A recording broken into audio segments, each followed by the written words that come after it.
compléments alimentaires pour une santé, bien-être durable et indépendance financière. Et ce qui me concerne, c'est beaucoup plus les compléments alimentaires et santé, bien-être durable. Donc, je ne sais pas si, voilà, peut aller. Donc, par rapport à ce que je viens de dire, sur la base des données des enquêtes nutritionnelles au niveau du Burkina Faso, on voit que chez les femmes, comme chez les enfants ou chez les hommes, les adultes, de façon générale, on souffre beaucoup de malnutrition. Et quand on rentre dans la malnutrition, il y a la sous-nutrition et il y a la surnutrition. Et au niveau de la sous-nutrition, nous avons la malnutrition chronique, la malnutrition aiguë, l'insuffisance pondérale et les carences en micronutriments. Et les micronutriments, ce sont les vitamines et les sels minéraux.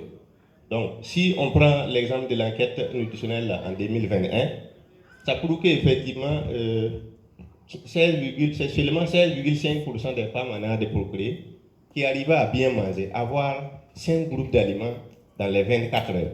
Ça veut dire en une journée, une femme en âge de procréer, ça veut dire 15 à 49 ans, doit avoir au moins 5 groupes d'aliments sur 10. Si quelqu'un arrive à avoir 10 sur 10, c'est bon, mais on demande seulement que 5 sur 10. Mais on voit que c'est 16,5% des femmes au niveau du Burkina qui arrivent à avoir les 5 sur 10. Alors que si on n'arrive pas à avoir 5, son organisme n'arrive pas à avoir tous les nutriments nécessaires.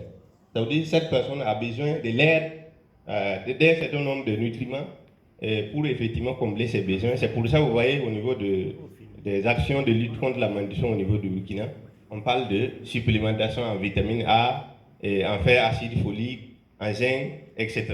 Parce qu'effectivement, beaucoup de personnes n'arrivent pas à manger diversifié. Si on parle au niveau des enfants, on voit que là-bas, c'est seulement 23,9% des enfants qui arrivent à avoir 5 groupes d'aliments sur 8. Chez les enfants, ce n'est pas 10, mais c'est 8.